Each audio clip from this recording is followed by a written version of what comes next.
कौन सभी को आया? प्रणाम, नमस्कार। क्लास का शुभारंभ करते हैं हम। करिए करिए, कोई है नहीं। कल हम वात का संचय और प्रकोप के बारे में जानकारी प्राप्त कर रहे थे विगत क्लास में, और आज हम इसके आगे का देखने का प्रयास करेंगे। किस प्रकार कम रहता है, रोग कैसे बढ़ते हैं, रोगों के कारण क्या होते हैं, वात संचय प्रकोप के कारण क्या होते हैं। रोगों का तो आपको पता लग गया। तीनों दोष जब विकृत होते हैं, जब या कोई भी दोष विकृत होता है तो वो अपने रोगों के साथ में उपस्थिति दर्ज कराई देता है।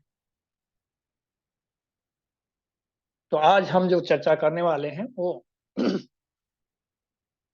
वात संचय के कारणों पर करेंगे। वात संचय के क्या कारण हो सकते हैं, इसको देखने का प्रयास करें।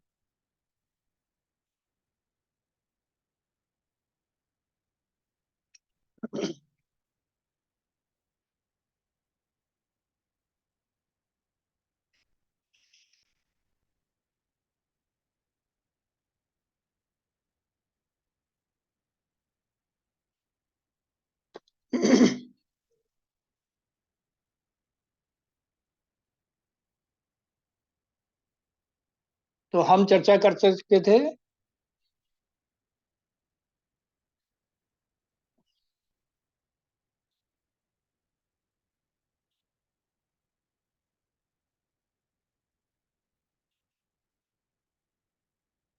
जो ऋतुओं का प्रकोप और संचय या रोग होता है वो प्राकृतिक होता है, उसमें हम कर नहीं सकते। और एक तरीके से होता है जो वो कि हम आहार विहार के कारण होता है।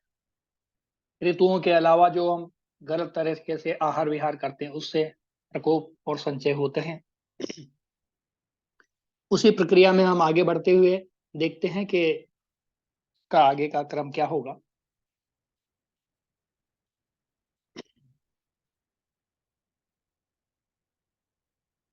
अन्य ऋतुओं में जब होता है तो ये रोग के कारण बन जाते हैं, और कारण हमने देखा था वात पित्त कफ तीनों का क्रम देखा था कि कब कौन सा संचय होता है। तो ग्रीष्म ऋतु में वात का संचय पाया गया है और वर्षा ऋतु में इसका प्रकोप पाया गया है। यानी संचय कब होगा? ग्रीष्म ऋतु में। ग्रीष्म यानी गर्मी का दिन। ग्रीष्म ऋतु में क्या होता है कि सूर्य अपनी चरम सीमा पर होता है और शरीर में क्या करता है, वो सारी स्रोतों को खाली कर देता है ना। उसके ड्राईनेस होने के कारण खुश्की हो जाती है, तो ये वात का वहां पे संचय होता है। तो ड्राईनेस वात का एक उदाहरण है या उसका एक लक्षण है। तो सूर्य अपने उष्ण गुणों से पूरी सृष्टि में जितने भी जीवधारी लोग हैं या हम, इस पे पूरा सूर्य की रोशनी का प्रभाव पड़ता है, जिसके कारण वहां पर चाहे फसल हो, पादप हो, या इस सृष्टि में जो भी जीव होते हैं उनमें सब में खुश्की पैदा होने लगती है। तो वहां पे संचय होने लगता है। और ऐसे पदार्थ हम यदि बार बार प्रयोग करते रहते हैं तो रुक्षता शरीर में बढ़ती जाती है। फिर बाद में वर्षा के ऋतु में इसका प्रकोप होना शुरू होता है। गर्मियों में शीत, ज्यादातर हम ठंडा पानी पीते हैं। कुछ लोग एकदम ठंडा चिल्ड वाटर पीने की आदत हो जाती है, तो उससे भी ये ड्राइनेस पैदा होती है, बॉडी के अंदर रूक्ष गुण पैदा होना शुरू हो जाता है। तो तत्र रुक्ष लघु शीत, ये गुण इसके वात के मुख्य हैं। तो जो हम ठंडा पानी पीते हैं उससे भी शीतता बढ़ती है और लघु का गुण बढ़ जाता है। और क्या बढ़ जाता है? क्योंकि पानी हम गर्मियों में ज्यादा पीते हैं और ठंडा ज्यादा पीते हैं। ठंडा ज्यादा पीने के कारण रुक्षता बॉडी में आने शुरू हो जाती है। बर्फ का पानी पीने से और ज्यादा आती है। तो जितना ज्यादा ठंडा पानी पियेंगे, रूम टेम्परेचर से डाउन जाएगा, तो ऐसा सब कुछ क्या करेगा, वो रुक्षता शरीर में लाएगा। तो वहां पर इसका संचय होना शुरू हो जाता है वात का। और प्रकोप कब होगा? वर्षा ऋतु में। तो आपको दर्द होना, जड़ होना, ये सारी प्रॉब्लम शुरू हो जाएगी। तो वर्षा में इसका प्रकोप होता है और शरद में इसका शमन हो जाता है। ये आपको समझना होगा, बहुत जरूरी है। और पित्त का संचय वर्षा ऋतु में होगा और शरद ऋतु में इसका प्रकोप होगा और हेमंत ऋतु में इसका शमन हो जाएगा।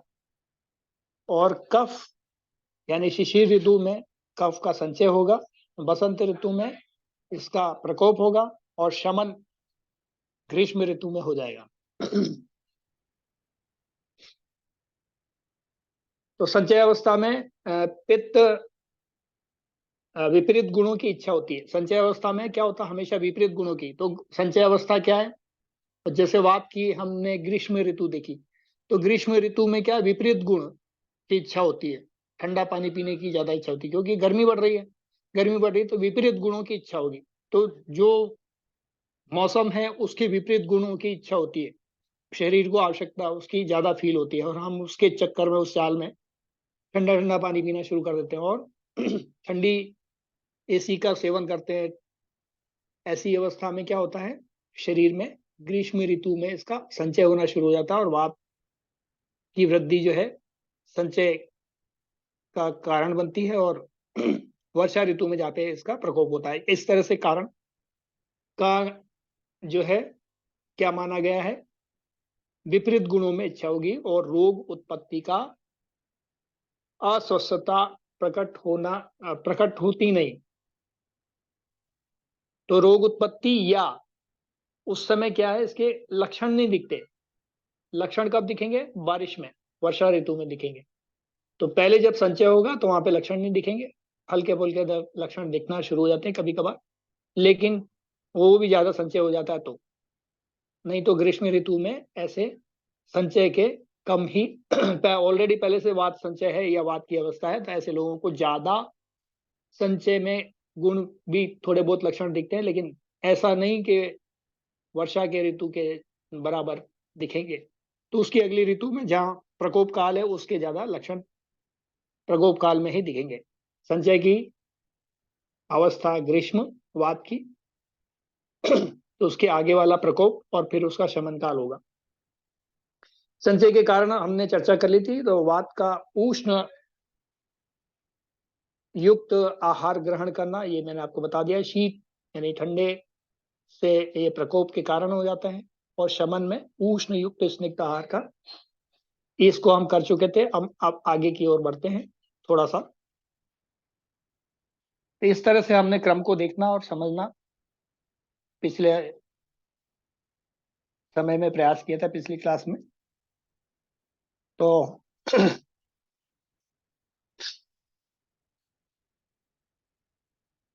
तो हम ये तीनों के प्रकोप, संचय, प्रकोप और शमन का कारण देख लिया।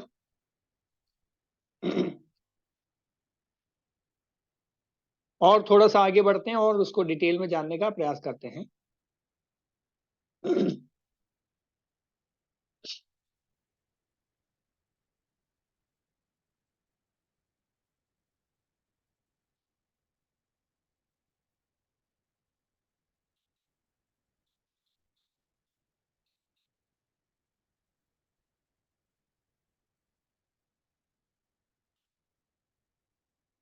तो कारण क्या है प्रकोप के, प्रकोप जब होता है जब त्रिदोष प्रकोप होना ही रोग उत्पत्ति का कारण है।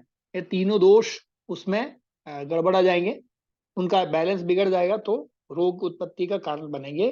और इसके पित्त इसके प्रकोपित होने के तीन प्रमुख कारण माने गए, कौन कौन से, और साथ में इंद्रिय योग। तो पहला दोष प्रकोपित हुआ था आहार विहार से, दूसरा ऋतुओं के अनुसार हुआ,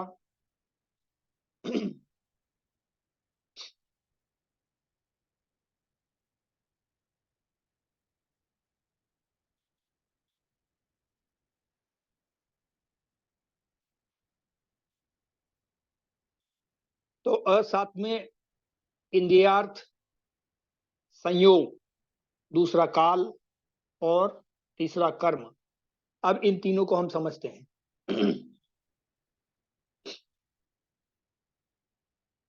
इन तीनों का हीन योग, अति योग, मिथ्या योग होना ही दोषों के प्रकोपित होने का कारण होता है। ठीक है।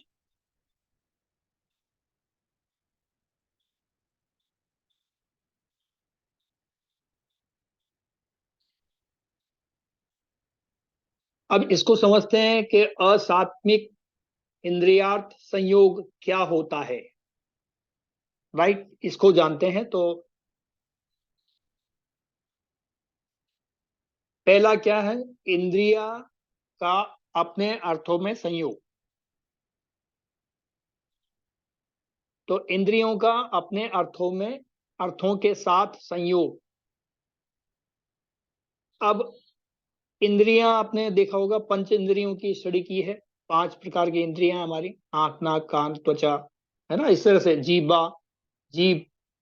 तो इस तरह से ये रसेंद्रिया, श्रोतेंद्रिया, पांचों इंद्रियों का अपने अर्थों के साथ मतलब जो कार्य करती हैं, उनके स्रोतज बनते हैं, उनके साथ में जब भी संयोग होगा तब ये सारी प्रॉब्लम शुरू होने लगेगी।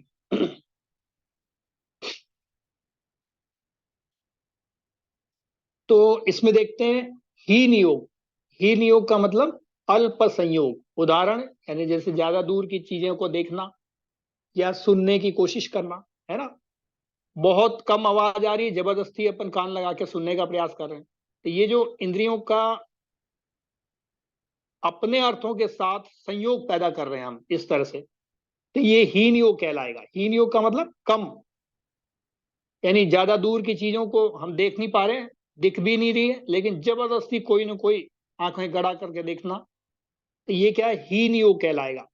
किसी भी इंद्रिय का अति प्रयोग करना हीन योग कहलाएगा। ठीक है। तो उदाहरण, ज्यादा दूर की चीजों को देखना या सुनने का क्रम करना, तो ये क्या कहलाएगा, हीन योग कहलाएगा।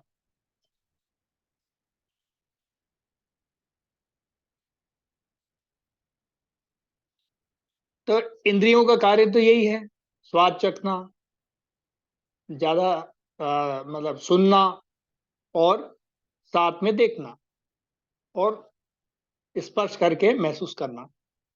ठीक है। तो ये जरूरत से ज्यादा हम करते हैं तब हीन योग या अल्प संयोग कहलाता है।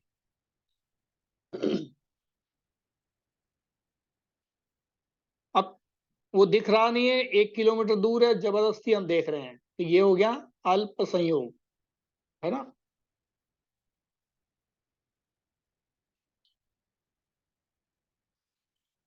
इसके बाद अति योग, अतिशय संचय। जैसे अतिशय संयोग, उदाहरण देखें तो ज्यादा नजदीक से चीजों को देखना, अपने को दिख नहीं रहा लेकिन एकदम पास से बुक को पढ़ना, बहुत ज्यादा बड़े बड़े अक्षर दिख रहे हैं और जबरदस्ती आंखों पर जोर देना, और बहुत आसपास की जोरदार आवाजें आ रही हैं और उनको सुनना, है ना, नजदीक वाली चीजों को देखना या सुनने का प्रयास करना। ये हो गया अति योग। पहले दूर का था वो हीन योग। अति योग में क्या है, पास की चीजों को देखना। अब ये बहुत ज्यादा इंपॉर्टेंट चीज है, आपको समझना पड़ेगा। मिथ्या योग, मिथ्या योग क्या है, भ्रामक दृश्य देखना, दुर्गंध सूंघना, ये मिथ्या योग। मिथ्या यानी किसी की जरूरत ही नहीं है, जिस चीज की जरूरत नहीं है जबरदस्ती हमको करना पड़ रहा है या कर रहे हैं। तो भयानक दृश्य देखना, तो गांधी जी कहते हैं कि भाई बुरा ना देखो, बुरा ना सुनो, बुरा ना बोलो। तो ये मिथ्या योग वाला स्थिति है। अब किसी को खून होते हुए देखना अच्छा लगता है क्या, या किसी को प्रताड़ित होते हुए देखना अच्छा लगता है क्या, नहीं लगता। यदि वो मानव है, उसमें मानवता के गुण हैं, तो ऐसे भयावह दृश्य देखना किसी को भी अच्छा लगना नहीं है। मारकाट, डरावने दृश्य, है ना, ऐसे कोई दृश्य देखते हैं तो भयानक चीजों को देख रहे हैं हम, ये क्या है, ये मिथ्या योग है। हमें इसकी देखने की जरूरत थी नहीं, लेकिन जबरदस्ती देखने पड़ रहे हैं, मजबूरी है। तो ये सब क्या है, ये भी एक कारण बनते हैं। इससे दिमाग के ऊपर विपरीत असर पड़ता है। हमारे जो दिमाग से सिक्रेशंस होते हैं या वाइब्रेशंस होते हैं, वो उनमें बाधा पहुंचती है, वो हमें बीमारी का कारण बना देते हैं। या दुर्गंधित चीज से सूंघना। अब कहीं कोई व्यक्ति गंदे नाले के पास खड़ा है, वहां बहुत दुर्गंध आ रही है, ये जबरदस्ती उसकी मजबूरी है, उसको सूंघना है, क्योंकि और कोई है ही नहीं सांस लेने की जगह, तो ऐसी जगह पे जाना नहीं। तो ये भी एक बीमारी का कारण है, इससे भी दोष प्रकोपित होते हैं। ठीक है, ये सब मिथ्या योग में कहलाता है। तो साम्य अवस्था में सम्यक दूरी, सम्यक सुनना, सम्यक खाना, सम्यक देखना, यानी बहुत अच्छे दृश्य, खराब दृश्य नहीं देखना, दुर्गंधित सूंघना, ये सब दुर्गंध को सूंघना, ये भी क्या है, खतरनाक स्थिति हो जाती है। और ये हमारे मन, बुद्धि और आत्मिक बल पर प्रभाव डालने वाली चीजें होती थी। यहीं से बीमारियां शुरू होती, यहीं से आपके दोष प्रकोपित होना शुरू हो जाते हैं। आप किसी के विषय में गलत सोचते हैं तो उससे भी होता है। अरे पड़ोसी तो BMW ले आया, मैं तो नहीं ला पा रहा हूं, बस यहीं से आपकी बीमारी शुरू हो जाएगी। तो आयुर्वेद कहता है ये सब भी नहीं करना। तो भयानक दृश्य देखना, भयानक सोचना, भयानक स्थिति जो हम कर नहीं सकते, मजबूरी हो रही है, नहीं, उस विषय पे विचार ही नहीं करना। जैसे ही करोगे तो वो बीमारियों का कारण आपका बनना शुरू हो जाएंगे, उससे वात पित्त कफ आपके प्रकोपित होना शुरू हो जाएंगे। यानी आयुर्वेद ने इतनी रिसर्च करके आपको बता दी कि आप किसी के विषय में गलत बात कह रहे हैं या सुन रहे हैं, सोच रहे हैं, तब भी ये स्थिति आपको ला देगी कि तीनों दोष आपके प्रकोपित होना शुरू हो जाएंगे। यहीं से बीमारियों का क्रम आपके शुरू हो जाता है।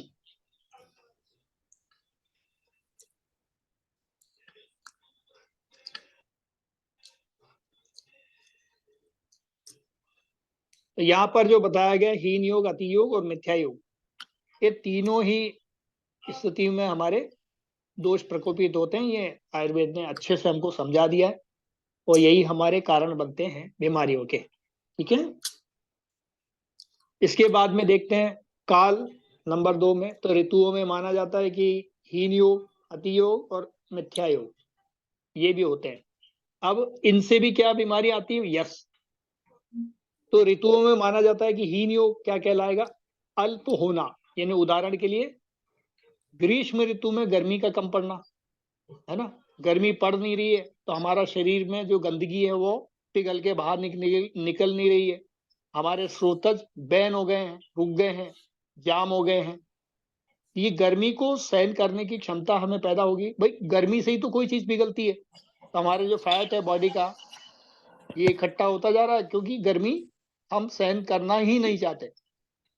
यह गर्मी की ऋतु ही नहीं आ रही है। कई बार आजकल ग्लोबल वार्मिंग का जो असर हमको देखने को मिल रहा है, कुछ लोग क्या करते हैं, गर्मी की ऋतु में हिमालय के ऊपर चले जाएंगे, वहां ठंडक का एहसास होने लगता है बस। और सर्दी की ऋतु में कहाँ चले जाएंगे? गोवा चले जाएंगे या हैदराबाद या साउथ में चले जाएंगे।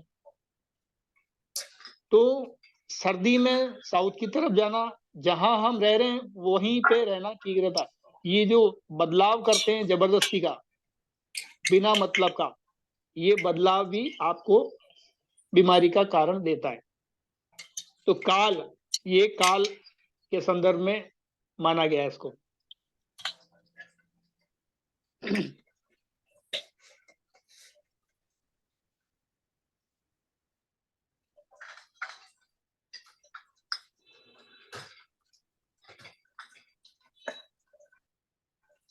अब ग्रीष्म ऋतु में कम गर्मी पड़ेगी तो कुछ फसलें हैं जो वो पकेंगी नहीं, है ना, तो उनमें भी खामियां आएंगी, उन फसलों को फिर हम यूज करेंगे, तो अपचित भोजन जो है हमारे शरीर में जाना का क्रम बनता रहेगा, तो वो भी एक कारण बन जाता है।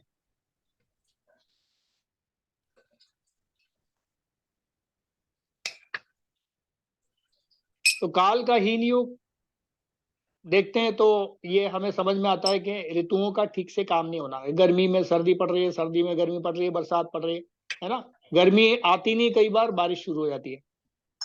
तो ये जो ऋतुओं का जो या ग्लोबल वार्मिंग का असर है, ये हमारे शरीर में दिखता है, ये काल के अंतर्गत आता है।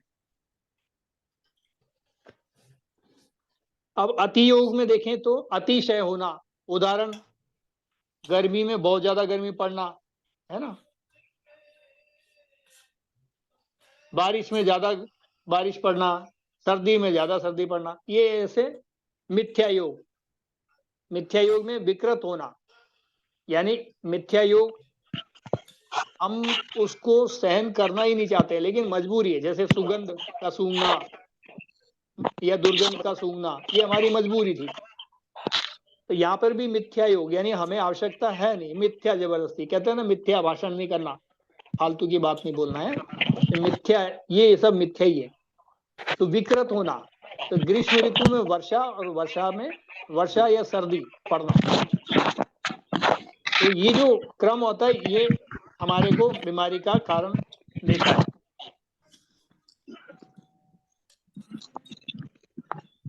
अब कर्म, यानी बुद्धि द्वारा किए गए कर्म। तो बुद्धि द्वारा किए गए कर्म, एक अपन जो मन बुद्धि से जो सोचते हैं और उसके द्वारा जो कर्म करते हैं,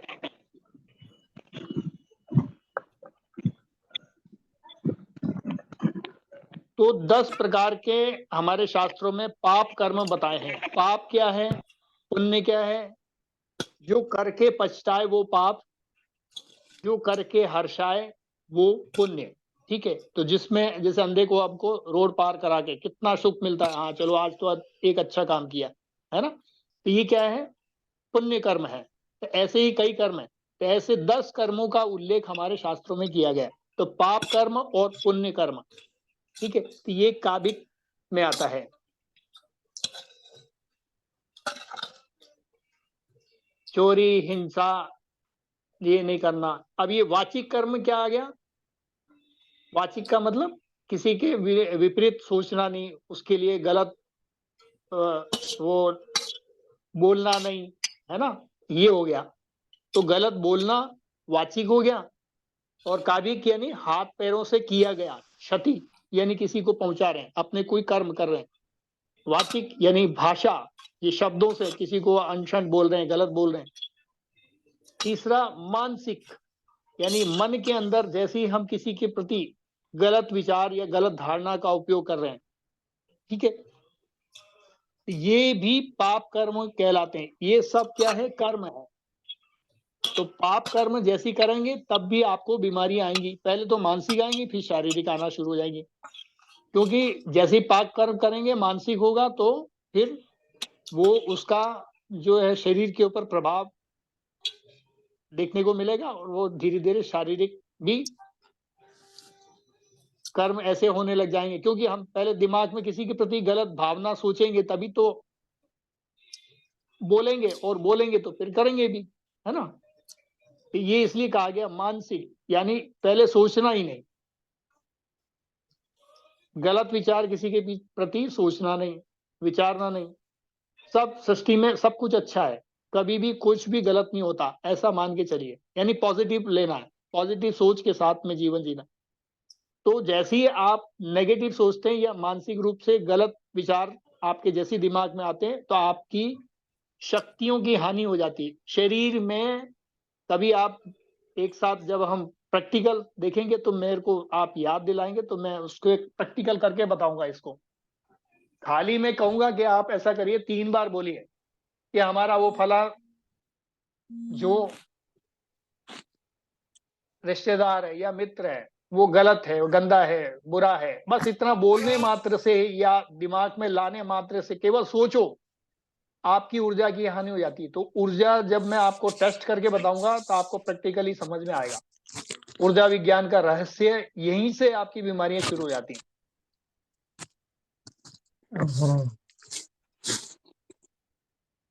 तो जैसी गलत सोचा और ये सारी क्रम शुरू हो जाते हैं। तो वहां ये सब करना ही नहीं है। इसके ऊपर बहुत ज्यादा आयुर्वेद में सबसे ज्यादा जोर इसी चीज पर दिया गया है कि हमको ये सोचना ही नहीं है। आपकी सोच तय करती है, आपकी मानसिक गतिविधि तय करती है, अरे आज तो बहुत ज्यादा गर्मी है, अरे आज तो मैं सहन ही नहीं कर पाऊंगा। जो हो रहा है होने दो, हमको दृष्टा बनना है। मैं करता हूं ऐसा कभी मत सोचो। भगवान श्री कृष्ण के आगे घंटियां बजाने से आपको कुछ फल नहीं मिलना है, राधे राधे बोलने से कुछ कर्म, ऐसे कर्म से कुछ, केवल ये मन को समझाने की बातें। ये सारी बातें भगवान तृतीय अध्याय के 28वें श्लोक में बोल के चले गए गीता के अंदर, यही सारी चीज कह के गए वो। तो इसके प्रमाण हमारे ग्रंथों में भी मिलते हैं, शास्त्रों में मिलते हैं, वेदों में मिलते हैं। अब भगवान स्वयं बोल गए तो फिर उनसे बड़ा तो कौन था ज्ञानी, और हम अपने आप को ज्ञानी मान के चल रहे हैं। केवल घंटियां बजाने से भगवान की सेवा नहीं होती है, वो जो कह के गए उस पे चलना, भगवान के दर्शन करना, मंदिर जाकर के क्या कर रहे हैं, उनकी प्रतिमा के सामने खड़े हो जा रहे हैं, हाथ जोड़ के ध्यान करते हैं। क्या ध्यान करते हैं, भगवान की प्रतिमा बहुत अच्छी है, भगवान की प्रतिमा पोशाक अच्छी है, ये अच्छा है, वो अच्छा है, बस यही। इसके अलावा क्या, उन्होंने जो कहा है उस पर कोई चरितार्थ करने को तैयार ही नहीं है। फिर कहेंगे हम स्वस्थ नहीं रह पा रहे, हम बीमार हैं, हम मानसिक बीमार हैं, मानसिक रोगी हैं। अरे भगवान जो कह के गए हैं कि देखो ये करना, ये नहीं करना, वो वो अपनाते हैं, यानी उन्होंने जो किए गए कार्य हैं उन्होंने करके बताए। उन वृत्तियों को अपनाना वही कर्म है। घंटी बजाना, भगवान के दर्शन करना, ये एक आस्था का, श्रद्धा का, विश्वास का प्रश्न तो हो सकता है, लेकिन हमारे स्वास्थ्य का अच्छा कारण नहीं बन सकता, हमारे मन को संतुष्टि का कारक नहीं बन सकता, जब तक कि उनकी वृत्तियों, उन्होंने उनके द्वारा जो किए गए कार्य हैं उसको सराहें और उस पर हम अमल करें, जैसा वो बता के गए वैसा हम करें। ठीक है, तो ये चीजें बहुत जरूरी है। तो इसलिए मनसा वाचा कर्मणा ये सब बोल के गए। तो 10 प्रकार के पाप, ये ही पाप है। पाप क्या है, इधर तो घंटियां बजा रहे हैं हम, लेकिन पड़ोसी को हम परेशान कर रहे हैं, उसके प्लॉट पे कब्जा कर रहे हैं, अतिक्रमण कर रहे हैं, ये पाप कर्म है। और इसके लिए ही भगवान ने मना किया। आपका पड़ोसी आपसे दुखी है, समझ जाइए आपने कोई पूजा पाठ कुछ नहीं किया, सब बेकार है, व्यर्थ की चीज है।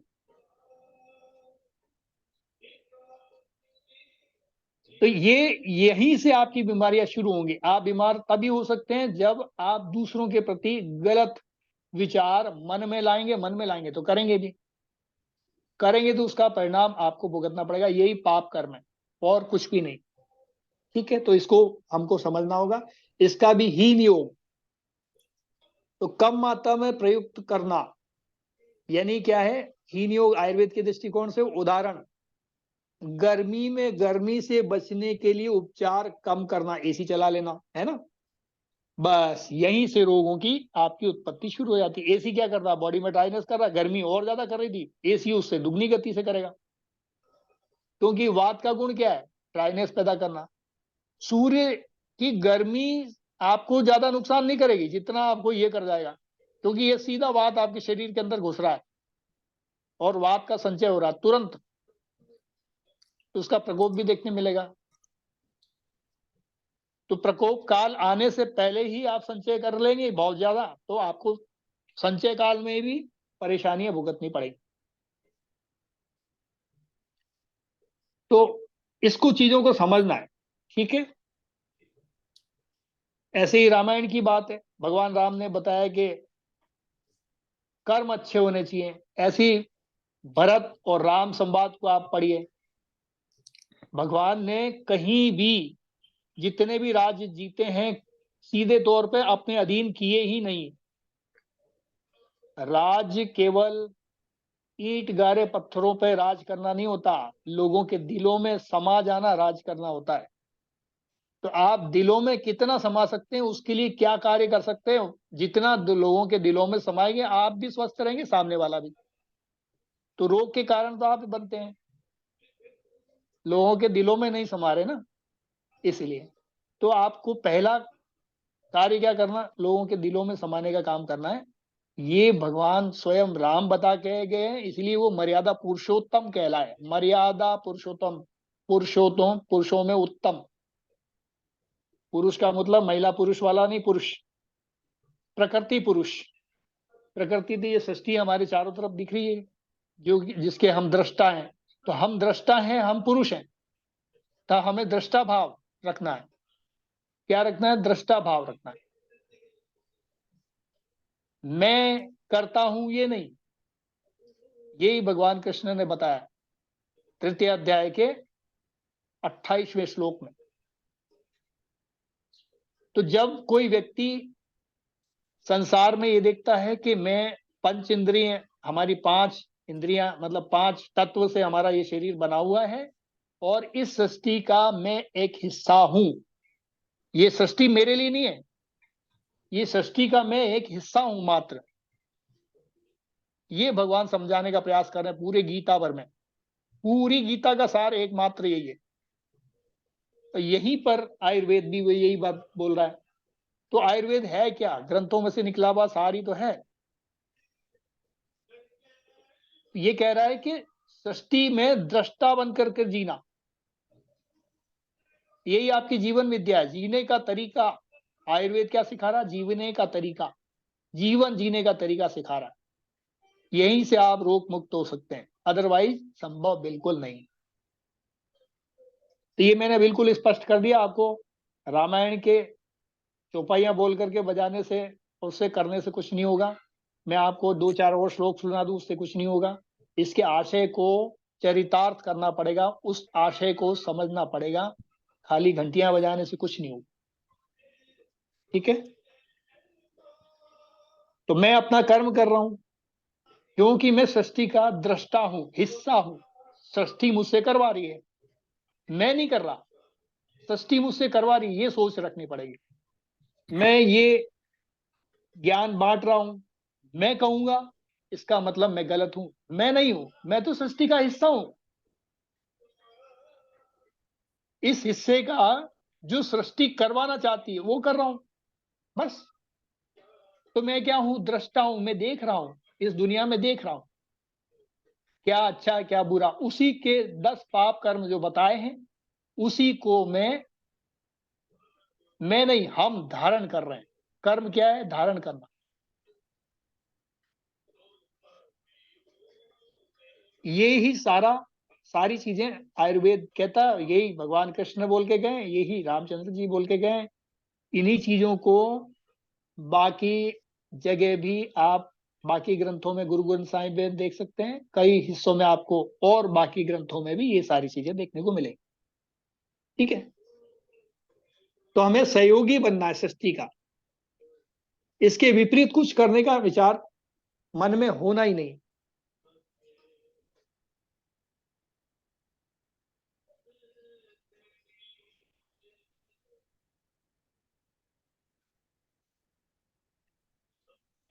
तो इसमें हीन योग क्या हुआ? कम मात्रा में प्रयुक्त होना।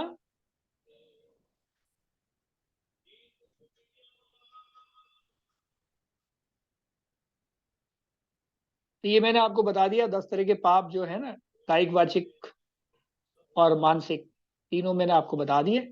इन पाप कर्मों से मुक्ति पाना मुख्य 3 में है, और बाकी 10 कर्म, बुरा नहीं सोचना, बुरा नहीं करना, बुरा ना बोलना, गांधी जी भी बोल के गए ना, ये सारा वही है।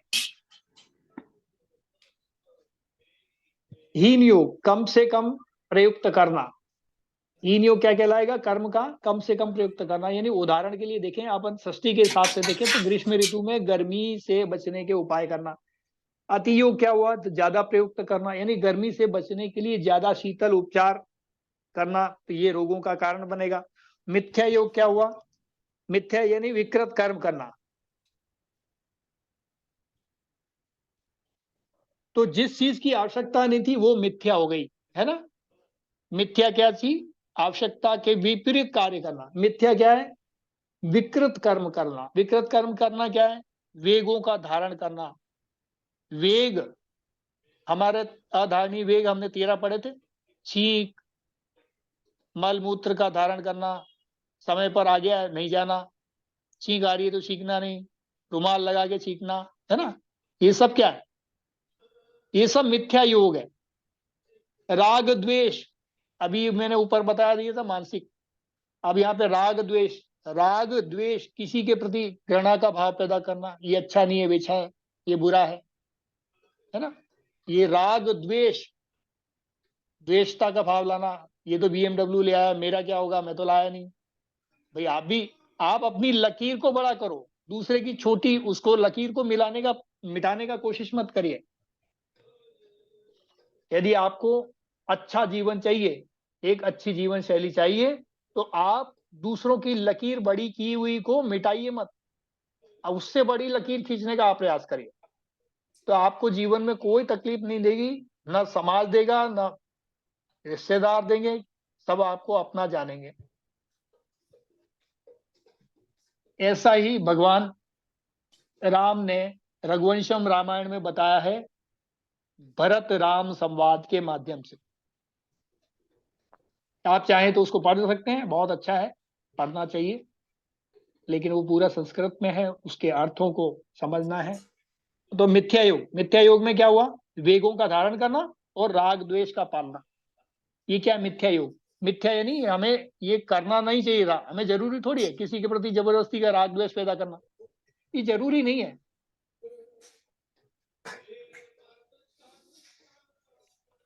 हम टाइम से नहीं आ रहे, अब मैं कह रहा हूं कि आप 7:15 बजे आ रहे हैं, आप गलत कर रहे हैं, ये कर रहे हैं, मैं क्यों करूं, मेरा काम है 7 बजे शुरू करना, मैं कोशिश करूंगा समय पर उपस्थित होकर मैं अपना काम कर, अपना कर्म करना है मेरे को। अब जिसको आना है आए, ले ले ना ले, तो मैं जबरदस्ती अपने को राग द्वेष में डाल करके आपके प्रति घृणा भाव रखूं मन में, तो मैं अपने आप में बीमारी का कारण बन रहा हूं, तो मैं क्यों बनूं, जिसको करना है करें।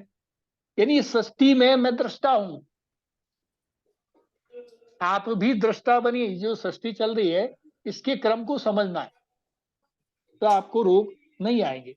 राइट, माफी का भाव रखिए लोगों के प्रति, कोई बात नहीं, गलती हो गई, सबसे होती है। तो घर के अंदर बच्चे उदमदार कर रहे हैं, करने दीजिए, कोई बात नहीं, बच्चे ही तो हैं, हम भी थे कभी, हमने भी अपने पूर्वजों को तंग किया होगा, अभी भी कर ही रहे हैं अपने साथियों को तंग कर रहे हैं, है ना। तो ये राग द्वेष, ये इसको नहीं पालना है बस। तो यहीं पे आचार्य कहते हैं कि सभी क्रियाओं या कारणों से ही शरीर में रोग उत्पत्ति होती है। ये ऊपर जो कारण जितने भी हमने पढ़े हैं, इन्हीं से, इन्हीं सारे क्रियाकलापों से शरीर में रोग की उत्पत्ति होती है। क्लियर हो गया यहाँ पे। तो ये बहुत इंपॉर्टेंट अध्याय है। हम सोच रहे हैं हम दवा खा रहे हैं, रोग जाने का नाम ही नहीं ले रहा, अरे भाई दवा खाने से थोड़ी होगा, दवा तो माध्यम है, लेकिन उपचार करना तो हमसे, हमारे मन से शुरू होता है। हमें पहले राग द्वेष बंद करने पड़ेंगे, दूसरों के प्रति अपविचार यानी गंदे विचारों को त्यागना पड़ेगा, तब हमारी ये दवाइयां काम करेगी। दवाई तो जरा सी चीज है, और दवा की फिर जरूरत पड़ेगी नहीं। जैसे मैं कहता हूं मैं तो गोली नहीं खा रहा, क्यों नहीं, हफ्ते कर्म अच्छे कर लो बस, जरूरत ही नहीं पड़ेगी गोलियों की। लोग दूसरे को गोली देने पर लगे हुए हैं, तो ऐसी गोली देने यानी दूसरे गलत विचारों को बांटने में लगे हुए हैं, ये गोली दे रहे हैं, एक तरह का फ्रॉड हो रहा है, ये सब क्या है, गोली दे रहा है। हमारे शास्त्रों में नहीं है, हमारी संस्कृति में नहीं है, हमारी कल्चर में नहीं है, ये पाश्चात्य कल्चर को हम अपना लिए, बस वो आ रही है। उनकी मजबूरियां हैं, देखिए उनके यहाँ कोई पैदा नहीं होता था, उनके यहाँ एक ही चीज पैदा होती है, आलू और प्याज, प्याज में आलू डाल लो, आलू में प्याज डाल लो, बना लो कुछ। तो इनको राग द्वेष पाल के हमसे छीना झपटी करके हमारी चीजों को लेकर के संसाधन प्राप्त करना है, ये सृष्टि में पिछले 500 सालों से यही कर रहे हैं वो लोग। जब भी तो अंग्रेज आए हमारे यहाँ पर, हमें जरूरत क्या थी अंग्रेजों की, डचों की, फ्रांसीसियों की, मुगलों की, अन्य शासकों की, उनको जरूरत थी इसलिए यहाँ आए। वो हमारी दुनिया संवारने थोड़ी आया, वो अपनी दुनिया संवारने आए।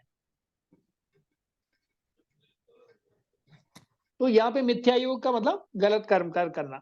तो आचार्य कहते हैं इन सभी क्रियाओं या कारणों से ही शरीर में रोग की उत्पत्ति हो सकती है, अदरवाइज उत्पत्ति संभव नहीं है। ठीक।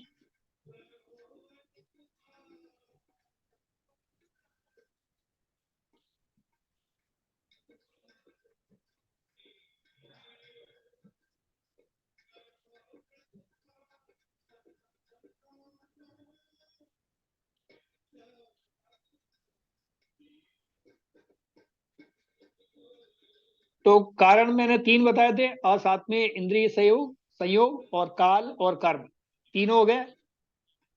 उसके बाद में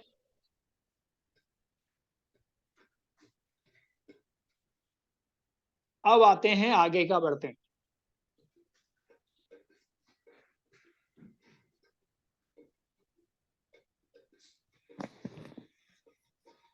तो यदि हम सब कुछ साम्य कर दें और दोष को प्रकोपित ना होने दें तो बीमारियां नहीं आएंगी।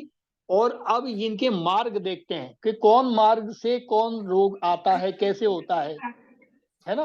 रोग आने का रास्ता कौन सा होगा, मार्ग कौन सा होगा। प्लीज अपना ये बंद कर लीजिए, आपकी रिकॉर्डिंग खराब हो रही है, मैं तो अपना कर्म करके चला जाऊंगा। हाँ, किसी का ये खुला हुआ है, वॉइस बंद कर लीजिए प्लीज। तो रोगों के मार्ग को समझते हैं। तो उपरोक्त कारणों से प्रकोपित हुए दोष शरीर में रोग उत्पत्ति करने के लिए जिन मार्गों को धारण करते हैं रोग मार्ग कहलाते हैं। ठीक है। तो हमारे महर्षि ने रोग मार्ग की चर्चा की है। रोग कैसे आएगा, कौन से मार्ग से आएगा, ये समझना है। तो पहले तो क्या दोष प्रकोपित होंगे, प्रकोपित होने के बाद में ही वो मार्ग का चयन करेंगे, उस मार्ग से ही शरीर के अंदर घुसेंगे और वहीं से बीमारी आएंगी। तो मार्ग क्या होंगे वो महर्षि ने यहाँ पे बताने का प्रयास किया। तो वो क्या कह रहे हैं, उपरोक्त कारणों से, उपरोक्त कारण यानी सारी चीजें मैंने आपको बता दी, क्लियर होगी। उपरोक्त कारणों से प्रकोपित हुए दोष शरीर में रोग उत्पत्ति करने के लिए जिन मार्गों को धारण करते हैं, धारण का मतलब जिन मार्गों का चयन करते हैं, वही मार्ग रोग मार्ग कहे हैं। और वो कौन से रोग मार्ग बताएं, 3 मार्ग बताएं मुख्य रूप से। कौन सा, शाखा, कोष्ठ और अस्थि। अब शाखा, कोष्ठ और अस्थि, इनको समझना है।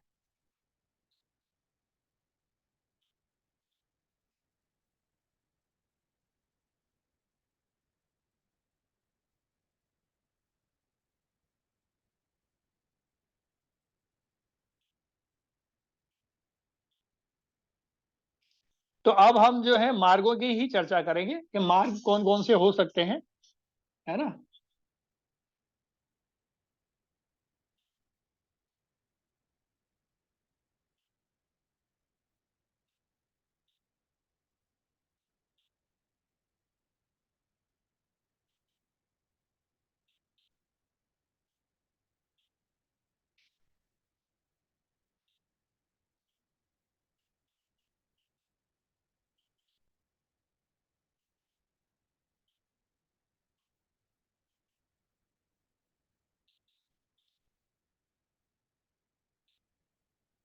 देखिए, अब ये शाखा, कोष्ठ और अस्थि, संधि, अब इन मार्गों को हमें समझना है। ठीक है। शाखा, कोष्ठ और अस्थि संधि। अस्थि संधि का मतलब जोड़, हमारे जो होते हैं जॉइंट्स पेन जो आजकल आते हैं। तो पहले शाखा, शाखा क्या है, बाही मार्ग, बाहर से जो आने वाला मार्ग, यानी बाहर से आएगा शाखा, वो शाखा में जाएगा। ठीक है।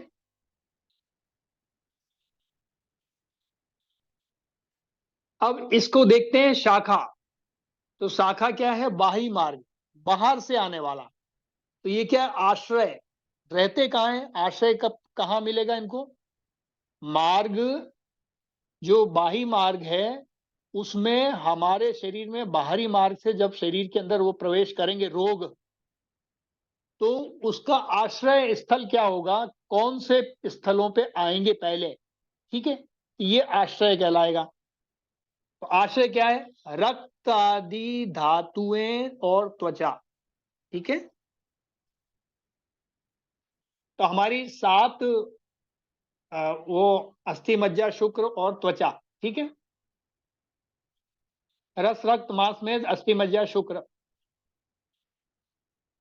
तो सातों धातुएं रस रक्त मांस मेद अस्थि मज्जा शुक्र और त्वचा। तो जो भी रोग आएगा बाहर से आएगा, यदि कोई बाहर से रोग आ रहा है तो वो कहाँ जाएगा? सबसे पहले रस रक्त मांस मेद अस्थि मज्जा और शुक्र और त्वचा, क्योंकि त्वचा भी एक मार्ग है, त्वचा से ही तो अंदर कोई प्रवेश करेगा, राइट। तो ये आश्रय स्थल है। तो इनको सबको क्या बोला है? बाहर से जो मार्ग आए हैं वो सब शाखाएं कहलाएंगी, शाखाएं ब्रांचेज जिसको बोल सकते हैं हम। तो रोग मार्ग में शाखाएं या बाही मार्ग यानी आश्रय स्थल, ये रोग उनको आश्रय स्थल यानी वो वहां पर ही आकर के बैठेंगे, ऐसा समझना। तो रस रक्त मांस में अस्थि मज्जा शुक्र, ठीक है, और त्वचा।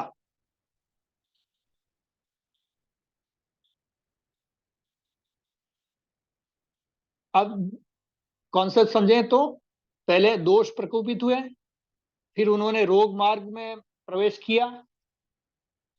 पहला, शाखा का उपयोग करते हैं, तो जो रोग शाखा का उपयोग करके या शाखा से निकलते हैं, या वो रोग कौन कौन से होंगे जो शाखा के माध्यम से आएंगे, वो कौन कौन से रोग होंगे? वो गंड, अलजी, अर्बुद, अर्श, शोफ और गुल्म, ठीक है।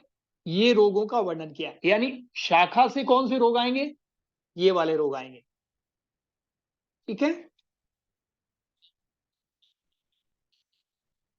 तो ये सार भाग दिया है, रोगों का सार निकाल के दिया है महर्षि ने कि कौन कौन से ये रोग आएंगे, यानी बाही मार्ग से आएंगे तो वो कौन कौन से आएंगे वो रोग।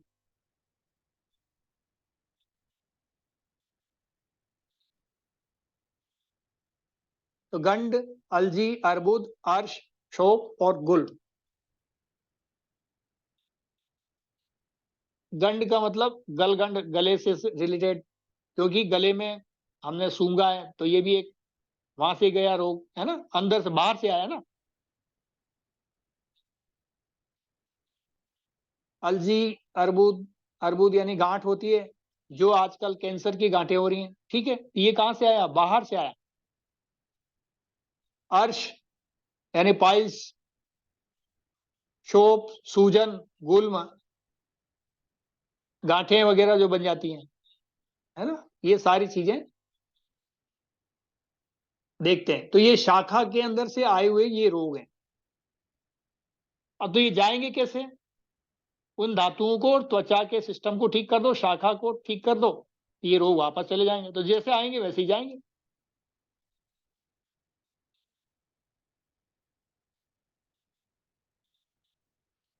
तो शाखाएं क्लियर हो गया, बाहरी रोग मार्ग, बाहर से आने वाला मार्ग, है ना।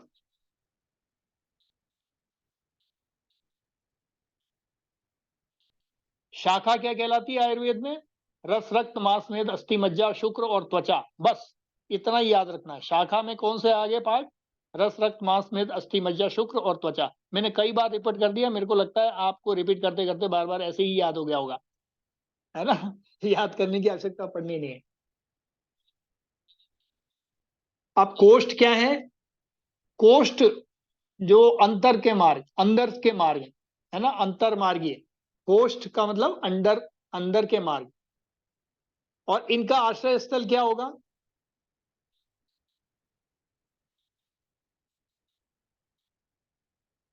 तो बाई मार्ग यानी शाखा, कोष्ठ यानी अंतर मार्ग, और अस्थि, ये तीन मुख्य मार्ग बताए हैं महर्षि ने, ठीक है। तब इनका ही हम चर्चा करें। तो अंतर मार्ग, तो बाई मार्ग क्या है? शाखा, अंतर मार्ग कोष्ठ है। तो कोष्ठ को समझते हैं,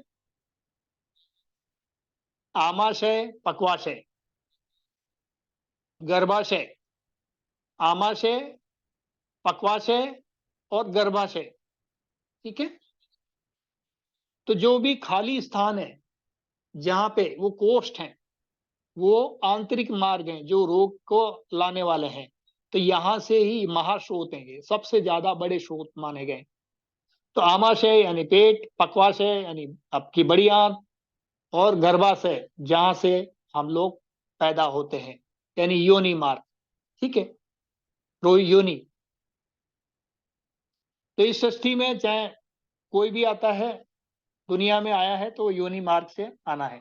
ठीक। तो योनि मार्ग, पेड़ पौधों की योनि अलग हो सकती है, हमारी अलग हो सकती है, सृष्टि के अंदर सब योनि से ही होता है। ठीक। आगे बढ़ते हैं।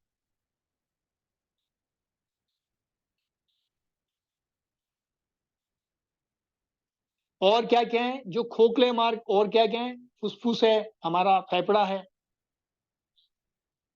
ये सब के सब एग्जाम्पल है।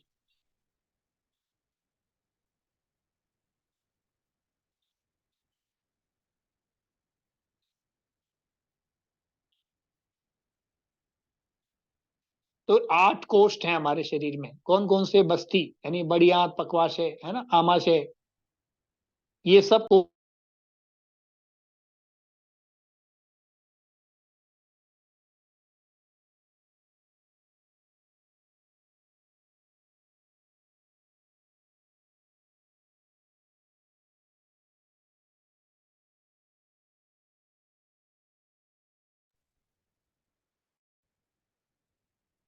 तो समय हो चला है, तो हम चर्चा अब आगे की क्रम को हम आगे बाद में करेंगे। यहाँ तक अपन कोष्ठ मार्ग से हम नेक्स्ट यानी क्लास में इसको स्टडी करेंगे। समय बहुत ज्यादा हो गया है, थोड़ा पहले आएंगे तो जल्दी हम शुरू करेंगे क्लास, तो ज्यादा अच्छे से ठीक से सारी व्यवस्थाएं हमारी बन पाएंगी। ठीक है ना? तो हमें इन्हीं चीजों का समझ करके उल्लेख करते हुए कार्यों को आगे बढ़ना है।